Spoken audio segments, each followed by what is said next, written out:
تو وما ینطق عن الہوا میں ایک جملہ آیا کہ پیغمبر پوری بات کرے تب بھی اللہ کی طرف سے ہے، ادھوری بات کرے تب بھی اللہ کی طرف سے۔ ینطق عن الہوا وما ینطق عن الہوا ان هو الا وحی۔ کتنی باتیں ہو گئی؟ 10۔ نطق کا اطلاق مکمل جملے پہ نہیں ادھورے جملے پہ ہوتا ہے، عمومی قاعدہ ہے، کوئی قاعدہ کلیہ نہیں ہے۔ انسانوں کے قاعدے کلیہ ہیں، ٹوٹ بھی جائیں تو قاعدہ عمومی ہے، قاعدے ٹوٹ بھی جاتے ہیں۔ دیکھیں بہت سے قواعد ایسے ہیں، جو اعتراض آپ کر رہے ہو میرے دماغ میں ہے، میں اب اعتراض بھی سمجھا دیتا ہوں۔ جو قواعد بتائے جاتے ہیں نا وہ اکثری ہوتے ہیں، کلی نہیں ہوتے۔ میں ایک جملہ آپ سے پوچھتا ہوں، مجھے بتائیں افواج کس کی جمع ہے؟ اس کا وزن جمع قلت کا ہے جمع کثرت کا ہے؟ جمع کثرت کا۔ جمع کثرت ہے جی، سوچ لو، جمع قلت کے کتنے وزن ہیں؟ 6۔ میں نے الحمدللہ نحو کی شروحات لکھی ہیں، صرف پڑھا تھوڑی۔ جمع قلت کے 6 وزن ہیں، اس کے علاوہ جمع کثرت ہے، ایسے ہی ہے۔ اب جمع قلت کے کون کون سے وزن ہیں؟ عقلبن، افعلن، عقلبن اس کا، آگے افعالن، آگے فعلتن جیسے غلمتن، آگے مسلمون مسلماتن بغیر الافلام کے ہیں۔ ان میں سے کس وزن پہ ہے افواج؟ جمع قلت افعال جمع قلت ہے، رائٹ ہو گیا، جمع کثرت نہیں ہے۔ تو جمع قلت کا اطلاق کتنے پہ ہوتا ہے؟ قلت 3 سے لے کر 9 تک۔ تو یدخلون فی دین اللہ افواجا، کیا مانا؟ اللہ کے دین میں 9 بندے آئے تھے، کیا مانا ہے؟ فوج در فوج آئے تھے۔ تو ادھر نحوی قاعدہ ٹوٹ گیا، تو پتہ چلا قاعدے اکثری ہوتے ہیں، کلی نہیں ہوتے۔ منطق کے اعتراض کا جواب ہو گیا۔ یہ نہ کہ تمہارا قاعدہ ٹوٹ گیا ہے یار، یہ کسی سوال جواب میں چل پڑے، میرے دماغ میں آ رہا تھا یہ بھی حدیث کی ویلیو، یہ بھی اوہ اسے موقع گیا، چلو یہ 10 بہت ہے، 10 بہت، ہاں دل کا عشرۃ کاملہ۔ ایسے 2 اور بھی میرے دماغ میں آ رہے تھے، چلو جانے دیں۔ تو حدیث پاک اتنی بڑی ویلیو اپنے اندر رکھتی ہے، تو آپ اس کتاب پڑھنے کے لیے بیٹھے ہیں، اپنے دماغ میں رکھیں کہ ہم حضور کے فرمان کے لیے بیٹھے ہیں، پہلی بات۔ دوسری بات، حدیث پاک جو ہے نا، حدیث جو ہے، جو بندہ حدیث پڑھتا ہے، یاد کرتا ہے، سنتا ہے، آگے سناتا ہے، اس کا چہرہ بھی خوبصورت ہوتا ہے، اس کی زندگی بھی خوبصورت ہے۔ کیوں؟ حضور کی دعا ہے، آپ کو یاد ہوگی، سمع مقالتی فحفظها ووعاها وأداها كما سمع۔ حضور نے اس کی دعا دی ہے۔ اسی لیے ایک بات کہوں، اب میں قاریوں سے کوئی اختلاف نہیں کر رہا، لیکن ایک جملہ سمجھاتا ہوں۔ قاریوں سے لوگ ڈرتے ہیں، شیخ الحدیث کے قریب بیٹھے ہوتے ہیں، حالانکہ قاری شیخ الحدیث سے بڑی کتاب پڑھا رہا ہے، ایسے نہیں ہے، وہ شیخ القرآن بنا ہوا ہے، لیکن اس سے لوگ ڈرتے ہیں کیونکہ قرآن میں ہیبت ہے، اور حدیث والے کو نظر اللہ مبران کی دعا ہے۔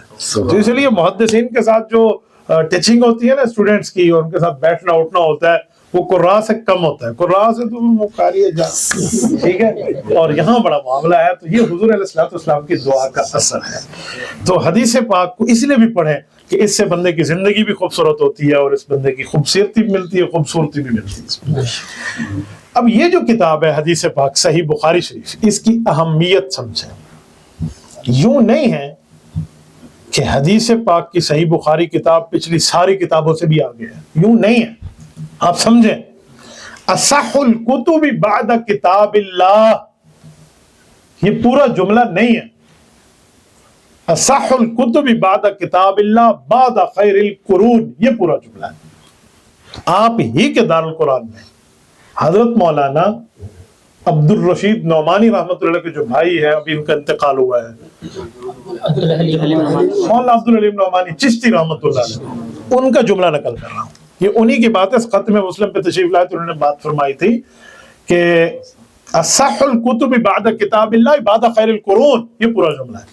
تو کیا پتہ چلا کہ اللہ کی کتاب کے بعد سب سے بہترین کتاب جو خیر القرون کے بعد لکھی گئی وہ بخاری ہے۔ یہ لفظ کیوں بولا خیر القرون سے بعد کی لکھی گئی؟ خیر القرون کیا ہے اور خیر القرون کے بعد کیا ہے، یہ سمجھیں۔ ہاتھ میں عصا پکڑ کے مولوی صاحب جمعے میں کیا پڑھتے ہیں حدیث؟ خیر القرون قرنی ثم الذین یلونہم ثم الذین، کیا ترجمہ؟ بہترین زمانہ، حضور نے فرمایا میرا زمانہ، پھر ثم الذین یلونہم صحابہ کا، پھر ثم الذین یلونہم تابعین کا۔ نبی کے شاگرد صحابہ کہلاتے ہیں، اور صحابی کی اتباع کر کے ان کا شاگرد تابعی کہلاتا ہے۔ یہاں ایک جملہ سمجھا دوں، تابعی کسے کہتے ہیں؟ جو صحابی کی زیارت کرے والی بات نہیں ہے، یہ ذہن میں رکھنا، اتباع کرے، تابعی اتباع سے نکلا ہے۔ والذین اتبعوہم بإحسان رضی اللہ عنہم، اتباع شرط ہے۔ اس کا ایک فائدہ کیا ہوگا؟ آپ شمر کو تابعی نہیں کہہ سکتے۔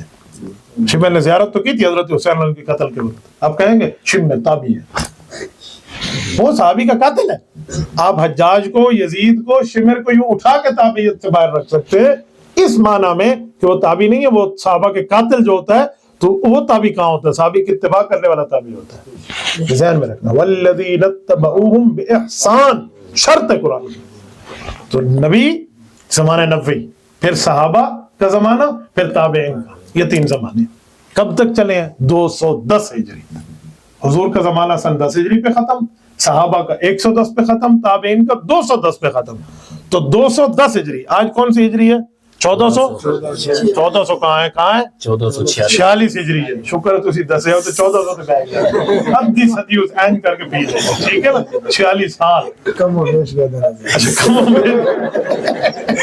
سو 1446 ہجری ہے اس وقت، اور صحابہ کا زمانہ تابعین کے بعد کب ختم ہوا؟ تابعین کا زمانہ 210۔ تو 210 ہجری تک خیل قرون ہے۔ اس زمانے کی کتابیں اس سے پہلے کی ہیں، اس سے بڑی ہیں، امام بخاری کے استاذوں نے لکھی ہیں۔ 210 ہجری کے بعد جب شر القرون کا معاملہ تھا تو امام بخاری صحیح بخاری کو لے کر آئے۔ یہ ہے پورا۔ امام ابو حنیفہ کی کتاب پہ امام بخاری کی کتاب کو ترجیح نہیں دے سکتے۔ یہ میں نے اس لیے آپ کو سمجھایا، کل کوئی غیر کا مقلد آپ کو راستے پہ چھیڑ دے کہ وہ بخاری پڑھی ہے، بخاری اصحاب الکتب بعد کتاب اللہ، ابو حنیفہ کتوں آ گیا؟ تو آپ اسے جواب دینا پورا جملہ اصحاب الکتب بعد کتاب اللہ بعد خیر القرون، ٹھیک ہے؟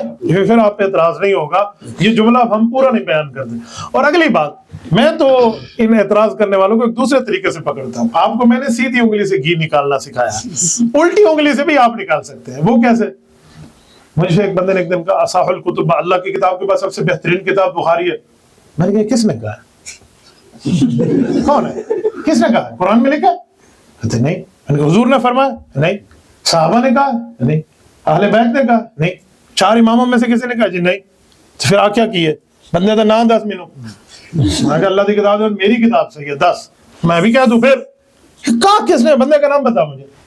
اب وہ تو بغلیں جھانکے بیچارہ نا، کیونکہ آپ جب دوسرے کے اس پہ حملہ کریں گے، اے کلاشنکوف ہے، اے تو یہ لکڑی کی بنی ہوئی گن ہے، تو وہ تو سوچنے لگے گا کہ میگزین لگی ہے نہیں لگی، وہ تو پریشان ہو جانا۔ تو میں نے کہا کہاں کس نے کہا ہے؟ بندے کا نام بتا۔ اب 2 بستے ہیں، یا تو اس کو بندے کا نام پتا تھا جان بوجھ کے نہیں بتا رہا تھا، یا اس کو پتا نہیں تھا۔ تو پھر میں نے کہا میں بتاتا ہوں۔ یہ امام ابن صلاح رحمۃ اللہ نے بات کی ہے، جو 6 صدی ہجری کا بندہ ہے، رسول اللہ صلی اللہ علیہ وسلم کے 600 سال بعد جو آیا ہے، یہ اس نے جملہ بولا تھا صاحب الکتب بعد کتاب اللہ۔ تو ہم اس کے جملے کو غلط نہیں کہتے، لیکن حضور کے 600 سال بعد آنے والا بندہ تیرے لیے اتنا قابل احترام ہے کہ تو مجھے دلیل میں پیش کر رہا ہے، اور جو صحابہ کی زندگیوں میں ابو حنیفہ پیدا ہوا، جس نے صحابہ کو دیکھا، صحابہ کو سے پڑھا، صحابہ کی زیارت کی، اور دور تابعین میں آ کے فوت ہوا، اس بندے کی بات کوئی قابل حجت نہیں ہے۔ صحابہ کے دور میں پیدا ہوا، تابعین کے دور میں فوت ہوا، اون دی کوئی ویلیو کوئی نہیں تھی۔ ویلیو اون دی ہے جڑا ابن صلاح سے بیٹھے نے رحمہ اللہ، وہی حضور کے 600 سال بعد، تو ان کی طبیعت وہیں ٹھیک ہو جاتی ہے۔ تو یہ دوسرا طریقہ تھا، لیکن یہ مشکل ہے، عام طلبہ اس طرح اس کو نہیں پکڑ سکتے۔ تو میں نے دونوں طریقے آپ کے سامنے رکھ دیے ہیں کہ پورا جملہ کیا ہے اور یہ بات کیا ہے، تو پھر اس سے ان کو سمجھ آ جاتی ہے۔ ایک مناظرے میں ہم تھے تو ایک امام حنیفہ رحمۃ اللہ علیہ پہ بہت شخص اعتراض کر رہا تھا، اور اس کو اپنی عربی پہ بڑا زعم تھا کہ جی میری عربی ایسے، اور میں نے کلیہ شریعہ مدینہ یونیورسٹی سے عربی میں PhD کی ہے۔ اسی پر ہماری بات چل رہی تھی۔ بات کے دوران میں نے امام صاحب رحمۃ اللہ کال پیش کیا، تو اس نے کہا بخاری یوں لکھا، امام بخاری یوں کہتے ہیں۔ تو ایک تو گفتگو ہے نا سبق کی، تو اس میں تو ہم کہیں گے امام بخاری رحمۃ اللہ کی یہ ویلیو، امام صاحب کی یہ حیثیت بتائیں، تو وہ تھوڑی مناظرے کی جنگ ہے۔ تو قرآن کہتے ہیں وَجَادِلْهُمْ بِالَّتِي أَحْسَنُ، اس میں دلیل کے ساتھ رگڑا بھی ہوتا ہے نا۔ تو میں نے کہا جب میں استادوں کی بات کر رہا ہوں تو شاگردوں کو پیش نہ کیا کر۔ تو کیا مطلب؟ میں نے کہا امام بخاری رحمۃ اللہ کے استاذ، یہ پہلی روایت میں دیکھ لیں، حدثنا الحمیدی، حمیدی اسی پہ آ جائیں، امام مکی بن ابراہیم تو بعد میں، حدثنا الحمیدی، حمیدی کس کے شاگرد؟ حمیدی کا نام حاشیے میں لکھا ہوا ہے، کیا نام ہے؟ هو عبداللہ بن زبیر المکی، یہ حاشیہ آپ دیکھ لیں، عبداللہ بن زبیر المکی کون ہے؟ حمیدی کس کے شاگرد ہیں؟